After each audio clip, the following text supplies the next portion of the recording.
यांना बघितल्यानंतर आपण मैं कहा हूँ, ये क्या चल रहा है, मैं क्या देख रही हूँ, असं आपल्यालाच होतंय. तर अशा पद्धतीची ही लोक आहेत.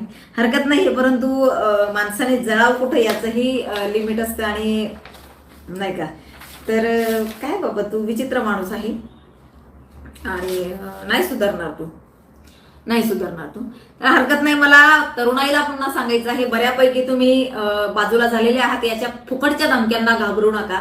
कारण काल जी 80 लोकांना नोटीस गेलेली आहे त्याच्यामध्ये काही याचे वाळू माफी आहेत. काही जी लोक त्यांनी सुद्धा मला फोन करून सांगितलेले की ताई आता आम्ही यांच्यासोबत नाहीये, आमच्यासाठी तुम्ही फडणवीस साहेबांना विनंती करा. आणि मी करणार आहे.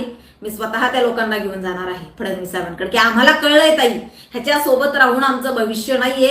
उलट आमच्यावर नाही म्हणजे विनाकारण या केसेस झालेल्या आहेत ताई, आणि आयुष्यभरासाठी आम्हाला हे भोगावं लागणार आहे.